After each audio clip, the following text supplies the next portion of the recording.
ವಾರ್ತೆಗಳ ವಿವರ. ರಾಜ್ಯದಾದ್ಯಂತ ಜುಲೈ 25 ಮತ್ತು 26ರಂದು ಬಿಜೆಪಿ ವತಿಯಿಂದ ಎಸ್ಐಆರ್ ಕುರಿತು ಮಹಾ ಸಂಪರ್ಕ ಅಭಿಯಾನ ಹಮ್ಮಿಕೊಳ್ಳಲಾಗಿದ್ದು, ಕಾರ್ಯಕರ್ತರು ಮನೆ ಮನೆಗೆ ತೆರಳಿ ಮತದಾರರ ಪಟ್ಟಿ ಪರಿಷ್ಕರಣೆ ಕುರಿತು ಮಾಹಿತಿ ಸಂಗ್ರಹಿಸಲಿದ್ದಾರೆ ಎಂದು ಶಿವಮೊಗ್ಗ ನಗರ ಶಾಸಕ ಎಸ್ಎನ್ ಚನ್ನಬಸಪ್ಪ ತಿಳಿಸಿದರು. ನಗರದಲ್ಲಿ ಸುದ್ದಿಗೋಷ್ಠಿಯಲ್ಲಿ ಮಾತನಾಡಿದ ಅವರು, ಎಸ್ಐಆರ್ ಪ್ರಕ್ರಿಯೆಯಲ್ಲಿ ಪ್ರತಿಯೊಂದು ರಾಜಕೀಯ ಪಕ್ಷಕ್ಕೂ ತನ್ನದೇ ಆದ ಜವಾಬ್ದಾರಿ ಇದೆ. ಅದರಂತೆ ಬಿಜೆಪಿ ಮಂಡಲ ಹಾಗೂ ಬೂತ್ ಮಟ್ಟದಲ್ಲಿ ಸಕ್ರಿಯವಾಗಿ ಕಾರ್ಯನಿರ್ವಹಿಸ್ತಾ ಇದ್ದು, ಶಿವಮೊಗ್ಗ ಜಿಲ್ಲೆಯಲ್ಲಿ 1,43,800 ಮನೆಗಳನ್ನ ತಲುಪುವ ಗುರಿಯನ್ನ ಹೊಂದಲಾಗಿದೆ ಎಂದರು. ಇನ್ನು ರಾಜ್ಯದಾದ್ಯಂತ 1 ಕೋಟಿ ಮನೆಗಳನ್ನ ತಲುಪುವ ಗುರಿ ಹೊಂದಿರುವ ಈ ಅಭಿಯಾನದಲ್ಲಿ ಶಾಸಕರು, ವಿಧಾನ ಪರಿಷತ್ ಸದಸ್ಯರು, ಗ್ರಾಮ ಪಂಚಾಯಿತಿ ಅಧ್ಯಕ್ಷರು ಸೇರಿದಂತೆ ಎಲ್ಲಾ ಜನಪ್ರತಿನಿಧಿಗಳು ಪಾಲ್ಗೊಳ್ಳಲಿದ್ದಾರೆ ಎಂದು ಹೇಳಿದರು. ಇನ್ನು ಮುಂಬರುವ ಆಗಸ್ಟ್ 8ರಂದು ಕರಡು ಮತದಾರರ ಪಟ್ಟಿ ಪ್ರಕಟ ಆಗಲಿದ್ದು, ಯಾವುದೇ ಅರ್ಹ ಮತದಾರರ ಹೆಸರು ಪಟ್ಟಿಯಿಂದ ಕೈತಪ್ಪದಂತೆ ನೋಡಿಕೊಳ್ಳುವುದು ಅಭಿಯಾನದ ಮುಖ್ಯ ಉದ್ದೇಶವಾಗಿದೆ ಎಂದು ತಿಳಿಸಿದರು.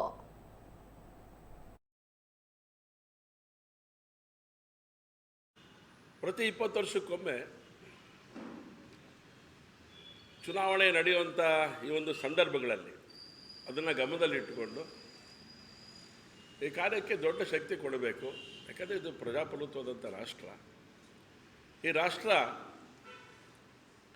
ಸುರಕ್ಷಿತವಾಗಿರಬೇಕು ಅಂತ ಹೇಳಿದರೆ ಅನೇಕ ಕಟ್ಟುಪಾಡುಗಳನ್ನು ಜೊತೆಗಿಟ್ಟುಕೊಂಡು ಈ ಕಾರ್ಯವನ್ನು ಮಾಡಲಿಕ್ಕೆ ಪ್ರಾರಂಭ ಮಾಡಿದ್ದು. ಸುಮ್ಮನೆ SIR ಬಗ್ಗೆ ಚರ್ಚೆ ನಡೆದರೆ ಅನೇಕ ಸಂದರ್ಭ ಅನೇಕರು ಬೇರೆ ಥರ ಮಾಡಿದರು.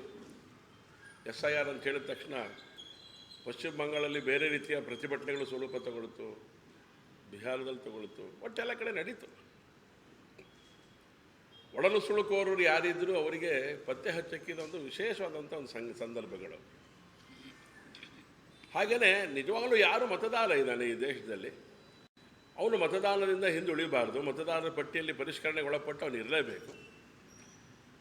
ಇದನ್ನು ಗಂಭೀರವಾಗಿ ಇಟ್ಕೊಂಡು ಇದ್ರ ಬಗ್ಗೆ ಆಲೋಚನೆಗಳು ನಡೀತು ಈ ದೇಶದಲ್ಲಿ.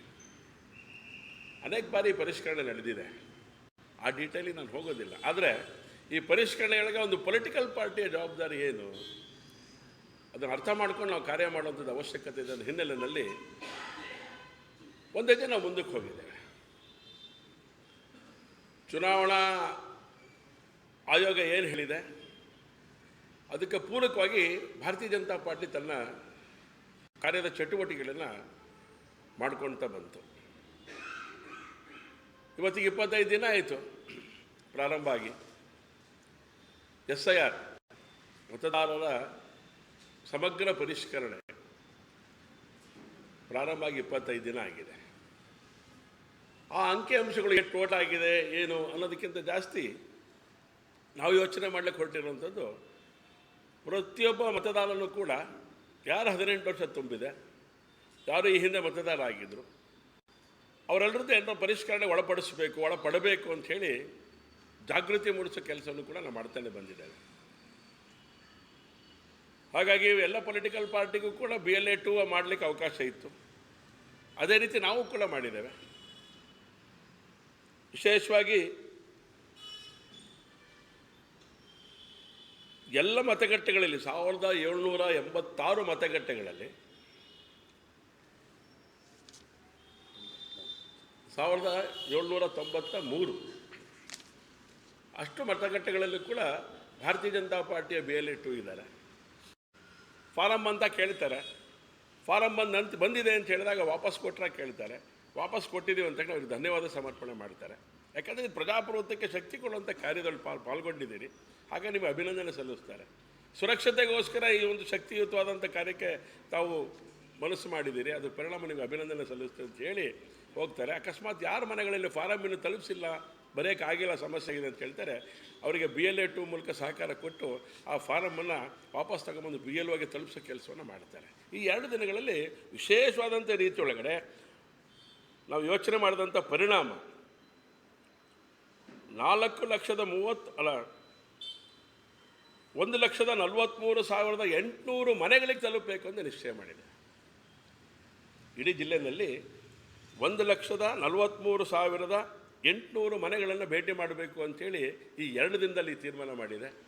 ಹಾಗಾಗಿ ಹೋದಂಥ ಸಂದರ್ಭಗಳಲ್ಲಿ ಇಷ್ಟು ಕಾರ್ಯಗಳನ್ನು ನಾವು ಮಾಡೋರಿದ್ದೇವೆ. ಒಟ್ಟಾರೆ ಪರಿಷ್ಕರಣೆ ಕಾರ್ಯ ಅದ್ಭುತವಾಗಿ ನಡೀತಾ ಇದೆ. ಈ ಕಾರ್ಯಕ್ಕೆ ಒಂದಟ್ಟು ಆ್ಯಸ್ ಎ ಪೊಲಿಟಿಕಲ್ ಪಾರ್ಟಿ ಪ್ರಜಾಪ್ರಭುತ್ವದ ವ್ಯವಸ್ಥೆ ಉಳಿಸಬೇಕು ಅನ್ನೋ ಹಿನ್ನೆಲೆಯಲ್ಲಿ, ಗಟ್ಟಿಗೊಳಿಸಬೇಕು ಅನ್ನೋ ಹಿನ್ನೆಲೆಯಲ್ಲಿ ಇದಕ್ಕೆ ಭಾರತೀಯ ಜನತಾ ಪಾರ್ಟಿ ವಿಶೇಷವಾಗಿ ತನ್ನ ಕಾರ್ಯಯೋಜನೆ ರೂಪಿಸ್ಕೊಂಡಿದೆ. ಅದರ ಪರಿಣಾಮ ನಾವು ಇವತ್ತಿನ ದಿವಸ ಯೋಚನೆ ಮಾಡ್ತಾಯಿದ್ದೇವೆ. ಮಂಡಲಶಃ ನಮ್ಮ ಹತ್ರ ಇದೆ ಅಂಕಿಅಂಶಗಳು. ತೀರ್ಥಹಳ್ಳಿಯಿಂದ 8 ಜನ ಕಾರ್ಯಕರ್ತರುಗಳೇ ಪಾಲ್ಗೊಳ್ತಾರೆ. ನಿಮಗೆ ಇಡೀ ಜಿಲ್ಲೆದು ನಿಮಗೆ ಸಮಗ್ರವಾಗಿ ನಾನು ಹೇಳಿರುವಂಥದ್ದು.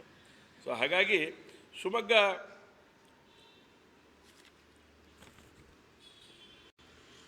ನಗರ 1ರಲ್ಲೇ 3,130 ಜನ ಕಾರ್ಯಕರ್ತರು ಅವತ್ತಿನ ದಿವಸ ಕಾರ್ಯಕ್ಕೆ ಇಳಿತಾ ಇದ್ದಾರೆ, ಶನಿವಾರ ಮತ್ತು ಭಾನುವಾರ.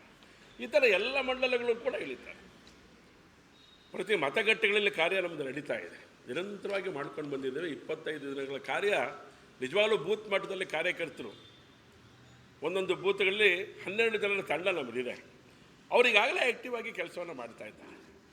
ಬೂತಿನ ಅಧ್ಯಕ್ಷ, ಕಾರ್ಯದರ್ಶಿಗಳು, ಅವ್ರ ಜೊತೆಗಿರುವಂಥ 10 ಜನ ಕಾರ್ಯಕರ್ತರು ಈ ಕಾರ್ಯಕ್ಕೆ ವೇಗವನ್ನು ಕೊಟ್ಟಿದ್ದಾರೆ. ಅಭಿಯಾನ 2 ದಿನಗಳ ಕಾಲದ ಅಭಿಯಾನ ವಿಶೇಷವಾಗಿ ಮಾಡಬೇಕು ಅಂತ ನಿರ್ಣಯ ಮಾಡಿದ್ದೇವೆ. ರಾಜ್ಯದಲ್ಲಿ ಒಂದು ತೀರ್ಮಾನ ಆಗಿದೆ. ರಾಜ್ಯದ 1 ಕೋಟಿ ಮನೆಗಳನ್ನು ತಲುಪಬೇಕು ಅಂಥೇಳಿ ನಮ್ಮ ರಾಜ್ಯಾಧ್ಯಕ್ಷರು ಹೇಳಿದ್ದಾರೆ. ಆ 1 ಕೋಟಿ ಮನೆ ಆಗಬೇಕು ಅಂತ ಹೇಳಿದ್ರೆ ನಮ್ಮ ಜಿಲ್ಲೆಯ 1,43,800 ಮನೆಗಳನ್ನು ಅದಕ್ಕೆ ಸೇರಿಸುವಂಥ ಪ್ರಯತ್ನ ಈ ಕಾರ್ಯಕ್ಕೆ ನಾವು ಶಕ್ತಿ ಕೊಡ್ತಾ ಇದ್ದೇವೆ. ಹಾಗಾಗಿ ಅಭಿಯಾನ ಇದು ಸುಮ್ಮನೆ ಹೇಗೆ ಅಭಿಯಾನ ಅಲ್ಲ, ಇದು ನಿಜವಾಗ್ಲೂ ಕೂಡ ಒಂದು ದೇಶದ ಕಾರ್ಯ ಅಂತ ತಿಳ್ಕೊಂಡು ಆ ಭಾವನೆ ಒಳಗಡೆ ಮನ್ ಕಿ ಬಾತ್ 136ನೇ ಮನ್ ಕಿ ಬಾತ್ ಸನ್ಮಾನ್ಯ ನರೇಂದ್ರ ಮೋದಿ ಅವರು ಮಾಡ್ತಾ ಬಂದಿದ್ದಾರೆ. ದೇವರ ತಲೆ ಮೇಲೆ ಹೂ ತಪ್ಪಿದ್ರು ಮನ್ ಕಿ ಬಾತು ತಪ್ಪಲಿಲ್ಲ. ವಿಶೇಷವಾದಂಥ ಸಮಗ್ರವಾದಂಥ ರೀತಿಯೊಳಗಡೆ ಯೋಚನೆಯನ್ನು ಮಾಡಿ ಯೋಜನೆಗಳನ್ನು ರೂಪಿಸಿ ಈ ಕಾರ್ಯಕ್ರಮ ಮಾಡ್ಕೊಂಡು ಬಂದಿದ್ದಾರೆ. ಒಂದು ಅರ್ಧ ಗಂಟೆಗಳ ಕಾಲ ಈ ದೇಶದ ಜನತೆ ಜೊತೆಗೆ ಅವರು ಇರ್ತಾರೆ ಆಕಾಶವಾಣಿ ಮೂಲಕ. ಶಿವಮೊಗ್ಗದಲ್ಲಿ ಈ ಬಾರಿ ನಮಗೊಂದು ಅವಕಾಶ ಕೊಟ್ಟಿದ್ದಾರೆ. ಮನ್ ಕಿ ಬಾತಿಗೆ ಎಲ್ಲ ಫ್ಯಾಕಲ್ಟಿಯ ವರ್ಗದ ಜನ, ಸಾಮಾನ್ಯರಿಂದ ಹಿಡಿದು ಅತಿ ವಿದ್ಯಾವಂತರವರೆಗೂ ಕೂಡ ಜೋಡಿಸೋ ಪ್ರಯತ್ನ ಮಾಡಬೇಕು. ಸುಮಾರು ಒಂದು 300 ಜನ ಈ ಥರದ ಸ್ಥಳದ ವ್ಯಕ್ತಿಗಳನ್ನು ಜೋಡಿಸಿ ಈ ಒಂದು ಅಭಿಯಾನದೊಳಗಡೆ ಮನ್ ಕಿ ಬಾತನ್ನು ನೋಡೋಕೆ ಆಗಬೇಕು ಅಂತ ಯೋಚನೆ ಮಾಡಿ ಒಂದು ಪ್ರಯತ್ನ ನಡೆದಿದೆ.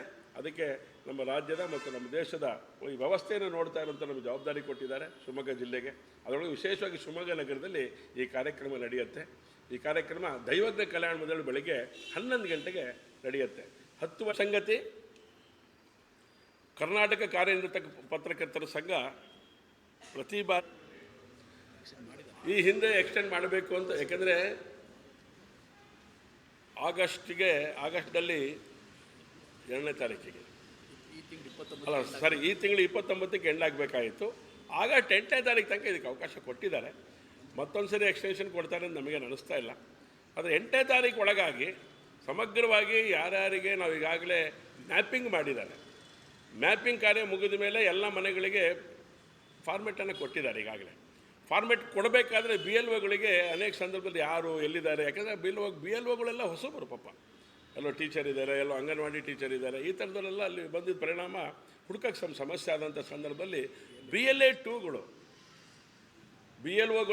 BLA 2 ಅಂತ ಏನಿದ್ದಾರೆ ಅಧಿಕೃತವಾಗಿ ಜಿಲ್ಲಾಧಿಕಾರಿ ಎಲೆಕ್ಷನ್ ಕಮಿಷನ್ ಅವರಿಗೆ ಮಾನ್ಯತೆ ಕೊಟ್ಟಿರುವಂಥ ವ್ಯಕ್ತಿಗಳು ಯಾರಿದ್ದಾರೆ ಅವ್ರ ಮೂಲಕ ಸಹಕಾರ ತಗೊಂಡು ಫಾರಮ್ಗಳೆಲ್ಲ ವಿತರಣೆ ಮಾಡುವಂಥ ಕೆಲಸ ಚೆನ್ನಾಗೇ ಮಾಡಿದ್ದಾರೆ. ಹಾಗಾಗಿ ಒಂದಷ್ಟು ಫಾರಮ್ಸ್ ಹಾಗೆ ಉಳ್ಕೊಂಡಿದೆ ಮನೆಗಳಲ್ಲಿ.